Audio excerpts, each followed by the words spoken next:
Yo, what's up, everybody? I've gotten a couple questions about what this Wind Toolbox is that I mentioned in my last video with the meta decks, and here and there it comes up in Discord if you see it. If you're a new player, you might not understand what that is, and if you're a player who's already been playing the game for a few months, you definitely know what it is, but maybe you don't have the word for it. So to start, what the toolbox is, or what a toolbox is IRL is, if you need a tool for a job, you go get the tool that you need for your job. You need to hammer something in, you get a hammer. You need to screw something in, you get a screwdriver, etc. So in Illustrals, our toolbox per se is Aeolus for our Wind toolbox. He's the box. He's what contains all the tools that we need. So if Aeolus is a one cost divine rune, and when you play it, you can enchant up to 4, just like any divine rune. You can enchant extra spirits to it. And you can disenchant 2 spirits from it to go search your deck for any Celestial with an enchantment cost of 1 wind and put it in your hand. And that doesn't take up your Celestial casting per turn, so you can then cast that Celestial that you just pulled from your deck, pulled from your box, and play it. And why is that so good? Why does it keep popping up in some meta discussions, right?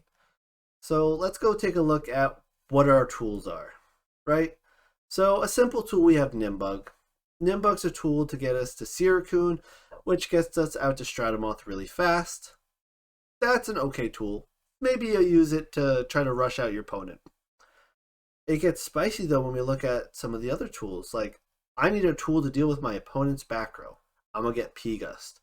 They have a face down that's going to threaten me. They have a Foley Forest in play, a stadium of some kind. Maybe they have a Hephaestus out, or they're protecting both Tempest with the Zeus. You need to clear the Zeus right away. I'm going to go get P-Gust and pop that back row. Maybe they have a pesky Celestial that I need to change position so it can't attack, or maybe I need to run over it and it has low defense, so I'm going to switch it out of attack. I'll go get Sorlet. So it's a great tool for just changing positions and attacking over things you might not normally be able to get over. Maybe I'm playing a deck focused around 2 costs, but I need some protection for my 2 costs. I can go get Aramare. And not only does Aramare ascend and protect the 2 costs it ascends into, it's also the highest base stat 1-drop in the game at 4 or 5. That's a total of 9 stats. That's the most of any 1-drop in the game on its own. That you can misenchant Aramare pretty easily and still get use out of it. You have some weird kind of unique tool like Carrion. Carrion is this weird kind of, it'll open up your opponent's board for 1 battle phase in a sense. You can either attack into something, maybe your opponent's got 2 Celestials, you steal 1 for a turn, crash into the other one, trade. That's an option. Maybe they have a 3-drop in play, so you attack their 3-drop to steal it for a turn, to then attack them, play like your own counter rune to rip the spirits off the 3-drop as well. There's a lot of stuff you can do with Carrion. It's a very in-depth card, but it's cool to have access to it without playing 3 of in your deck. You can just go search it with Aeolus. Search it out of your toolbox. You can do another rush strategy with Hydrake, similar to Nimbug. Hydrake's kind of this aggro, just I'm going to attack Hydrake, get my Twinder out, get my Patera out, attack, attack, attack. Like, that's a tool you could pull out. Or maybe you just want that aggro finisher, like in Summer Winds, right? Exaltair is the Summer Winds finisher for the most part. You use Aeolus, go search it out, nexus the extra spirits off Aeolus to Exaltair to hit for 2 directly with its ability, and then maybe you attack directly after you cleared the way with some other cards with Exaltair for another 3 damage. That's 5 damage in 1 turn. A lot of damage from 1 card, or maybe 2 cards you could say, because you got to sacrifice your toolbox for it. That's really good. I don't think I have to go too in depth why having access to all these cards is good, but I do want to clarify that, like, Aeolus being the toolbox, you draw Aeolus in your hand, and you effectively have all 7 of these cards, if they're in your deck, in your hand as well. You could also maybe put it as these Wind 1-cost Celestials, or all Wind 1-cost Celestials going to the future, we'll get to that in a moment, are effectively 3-cost Celestials that you can play from your deck. And if you know anything about TCGs, playing cards directly from your deck can be really powerful and kind of cheaty in a sense, Being able to just say, oh, you played this card, let me just go get this exact answer and play it from my deck. That's very powerful.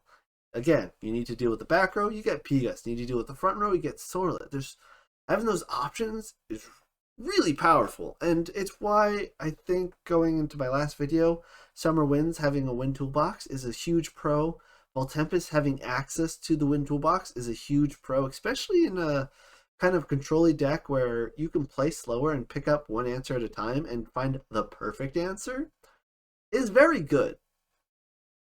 It does have one limitation, and it's because of how good a toolbox can be like this, especially how easy it is to access with just Aeolus.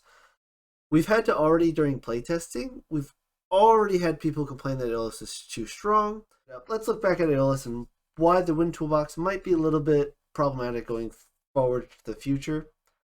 So we've already had people asking for Aeolus to get nerfed, and it did get nerfed in our playtesting.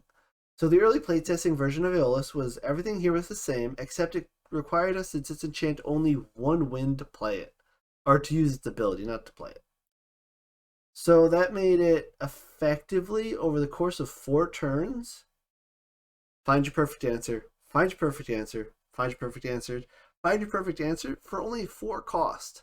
Think of that like 2 Nectar of Gods on like souped up extra bonus power. Because not only are you drawing 4 cards, or drawing 2 cards and drawing 2 cards, etc. Think of it like no, you're searching for those cards. On top of your draws for a turn, on top of other stuff, so you can just pull the 1-drops you need from your deck, as well as still draw stuff, so you have kind of double options. So Aeolus got nerfed already, and it still sees a lot of play, which means going forward, if we have more aggressively costed or really powerful wind Elestrals that are either 1 cost or, well, generally 1 cost, but if they're aggressively statted or really strong, it only makes Aeolus an even better add-in to every deck, which could lead to Aeolus maybe being the first card that we might see banned in the future or limited in the future, because it's just so powerful having access to that with somewhat minimal risk, because the risk with Aeolus is you're putting 4 wind on it right away. If your opponent can destroy it right away, you might lose the 4, but in reality, you're probably losing just 2. And you already got your answer that you needed for the turn.